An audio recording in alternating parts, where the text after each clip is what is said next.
The Old Curiosity Shop by Charles Dickens. Chapter 14. As it was very easy for Kit to persuade himself that the old house was in his way being anywhere, he tried to look upon his passing it once more as a matter of imperative and disagreeable necessity, quite apart from any desire of his own to which he could not choose but yield. It is not uncommon for people who are much better fed and taught than Christopher Nubbles had ever been, to make duties of their inclinations in matters of more doubtful propriety, and to take great credit for the self-denial with which they gratify themselves. There was no need of any caution this time, and no fear of being detained by having to play out a return match with Daniel Quilp's boy. The place was entirely deserted, and looked as dusty and dingy as if it had been so for months. A rusty padlock was fastened on the door, ends of discoloured blinds and curtains flapped drearily against the half-opened upper windows, and the crooked holes cut in the closed shutters below were black with the darkness of the inside. Some of the glass in the window he had so often watched had been broken in the rough hurry of the morning, and that room looked more deserted and dull than any. A group of idle urchins had taken possession of the doorsteps. Some were plying the knocker, and listening with delighted dread to the hollow sounds it spread through the dismantled house. Others were clustered about the keyhole, watching half in jest and half in earnest for the ghost, which an hour's gloom, added to the mystery that hung about the late inhabitants, had already raised.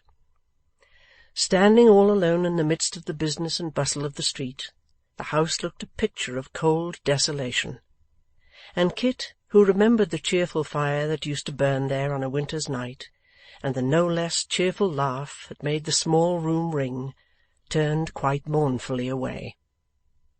It must be especially observed in justice to poor Kit that he was by no means of a sentimental turn, and perhaps had never heard that adjective in all his life.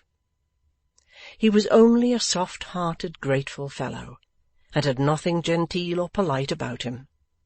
Consequently, instead of going home again in his grief to kick the children and abuse his mother, for when your finely strung people are out of sorts they must have everybody else unhappy likewise, he turned his thoughts to the vulgar expedient of making them more comfortable if he could.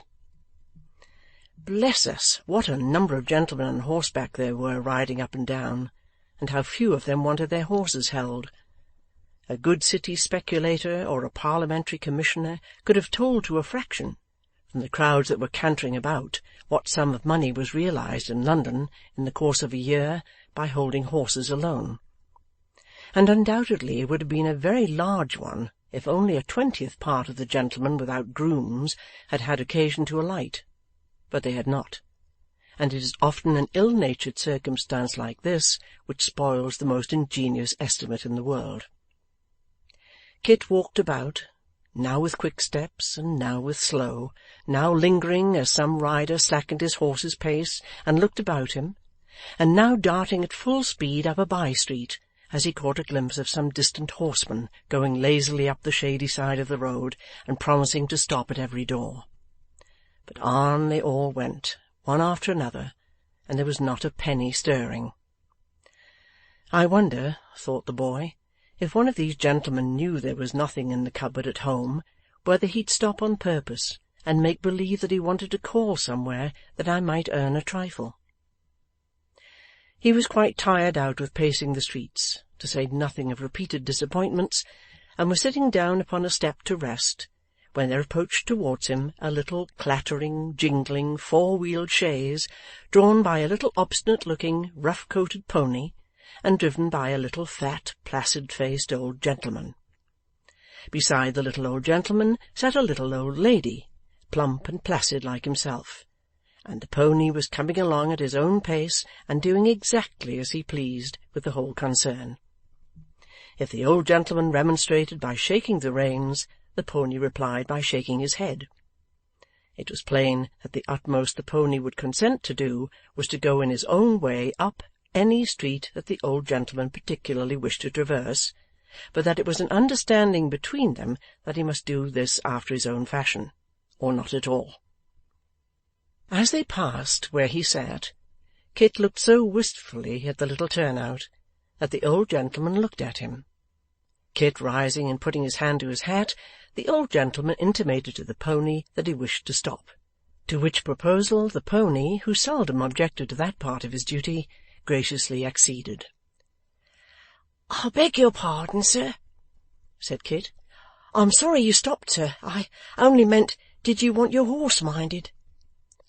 "I'm going to get down in the next street," returned the old gentleman. "If you like to come on after us, you may have the job." Kit thanked him, and joyfully obeyed. The pony ran off at a sharp angle to inspect a lamp-post on the opposite side of the way, and then went off at a tangent to another lamp-post on the other side. Having satisfied himself that they were of the same pattern and materials, he came to a stop, apparently absorbed in meditation. "Will you go on, sir?" said the old gentleman gravely, "or are we to wait here for you till it's too late for our appointment?" The pony remained immovable. "Oh, you naughty Whisker!" said the old lady. "Fie upon you! I'm ashamed of such conduct." The pony appeared to be touched by this appeal to his feelings, for he trotted on directly, though in a sulky manner, and stopped no more until he came to a door whereon was a brass plate with the words, "Witherden, Notary." Here the old gentleman got out and helped out the old lady, and then took from under the seat a nosegay, resembling in shape and dimensions a full-sized warming-pan, with the handle cut short off. This the old lady carried into the house with a staid and stately air, and the old gentleman, who had a club foot, followed close upon her. They went, as it was easy to tell from the sound of their voices, into the front parlour, which seemed to be a kind of office. The day being very warm and the street a quiet one, the windows were wide open, and it was easy to hear through the Venetian blinds all that passed inside. At first there was a great shaking of hands and shuffling of feet, succeeded by the presentation of the nosegay.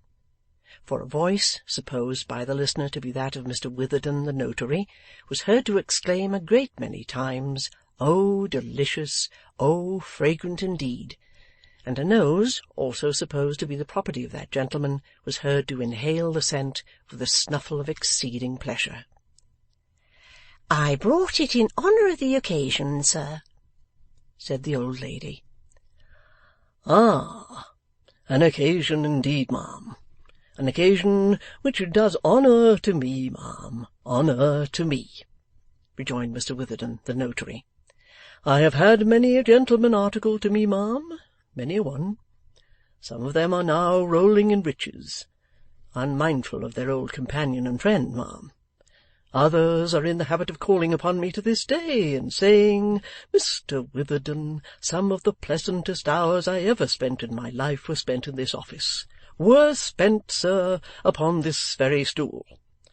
But there was never one among the number, ma'am, attached as I have been to many of them, of whom I augured such bright things as I do of your only son." "Oh dear," said the old lady, "how happy you do make us when you tell us that, to be sure."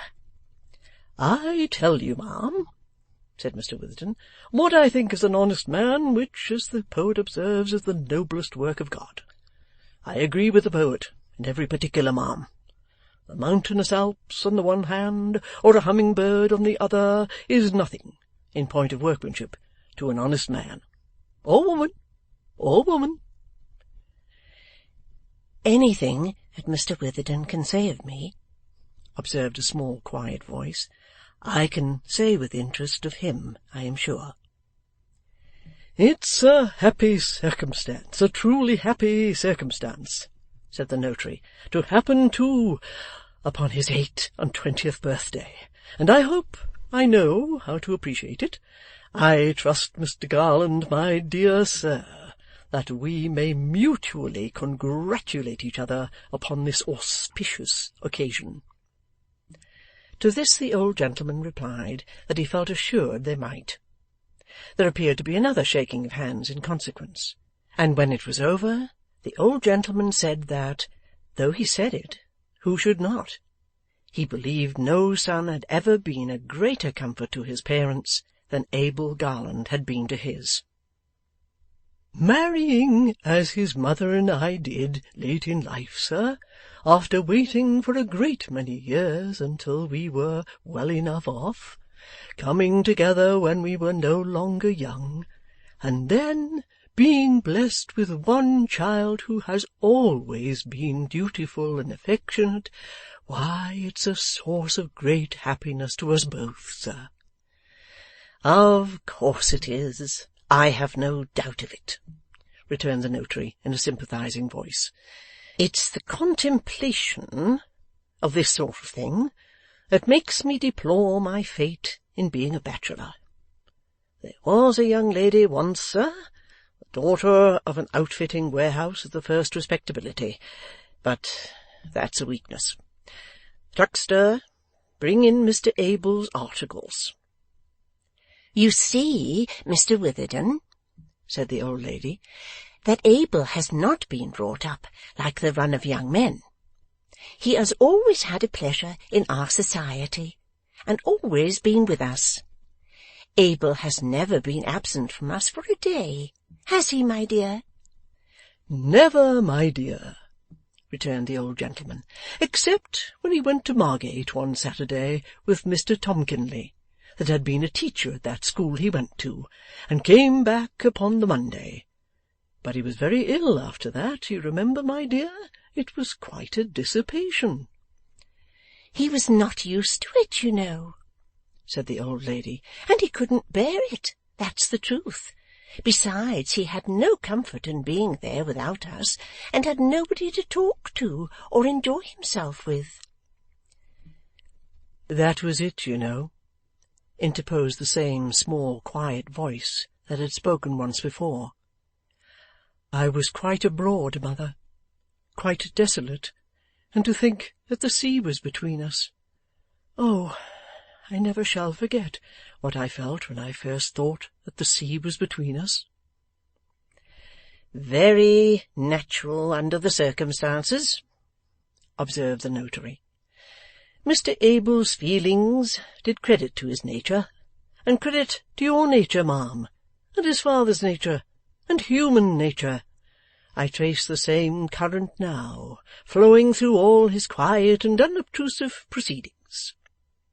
I am about to sign my name, you observe, at the foot of the articles, which Mr. Chuckster will witness, and placing my finger upon this blue wafer with the Vandite corners, I am constrained to remark in a distinct tone of voice, don't be alarmed, ma'am, it is merely a form of law, that I deliver this as my act and deed. Mr. Abel will place his name against the other wafer, repeating the same cabalistic words, and the business is over. You see how easily these things are done." There was a short silence, apparently while Mr. Abel went through the prescribed form, and then the shaking of hands and shuffling of feet were renewed, and shortly afterwards there was a clinking of wine-glasses and a great talkativeness on the part of everybody. In about a quarter of an hour, Mr. Chuckster, with a pen behind his ear and his face inflamed with wine, appeared at the door, and condescending to address Kit by the jocose appellation of young Snob, informed him that the visitors were coming out. Out they came forthwith, Mr. Witherden, who was short, chubby, fresh-coloured, brisk, and pompous, leading the old lady with extreme politeness, and the father and son following them arm in arm. Mr. Abel, who had a quaint old-fashioned air about him, looked nearly of the same age as his father, and bore a wonderful resemblance to him in face and figure, though wanting something of his full, round cheerfulness, and substituting in its place a timid reserve. In all other respects, in the neatness of the dress, and even in the club foot, he and the old gentleman were precisely alike. Having seen the old lady safely in her seat, and assisted in the arrangement of her cloak and a small basket which formed an indispensable portion of her equipage, Mr Abel got into a little box behind, which had evidently been made for his express accommodation, and smiled at everybody present by turns, beginning with his mother and ending with the pony. There was then a great to-do to make the pony hold up his head, that the bearing-rein might be fastened. At last even this was effected. The old gentleman, taking his seat and the reins, put his hand in his pocket to find a sixpence for Kit. He had no sixpence. Neither had the old lady, nor Mr Abel, nor the notary, nor Mr Chuckster. The old gentleman thought a shilling too much, but there was no shop in the street to get change at, so he gave it to the boy. "There," he said jokingly, "I'm coming here again next Monday at the same time, and mind you're here, my lad, to work it out." "Thank you, sir," said Kit. "I'll be sure to be here." He was quite serious, but they all laughed heartily at his saying so, especially Mr Chuckster, who roared outright and appeared to relish the joke amazingly. As the pony, with a presentiment that he was going home, or a determination that he would not go anywhere else, which was the same thing, trotted away pretty nimbly, Kit had no time to justify himself, and went his way also. Having expended his treasure in such purchases as he knew would be most acceptable at home, not forgetting some seed for the wonderful bird, he hastened back as fast as he could, so elated with his success and great good fortune that he more than half expected Nell and the old man would have arrived before him. Chapter 14.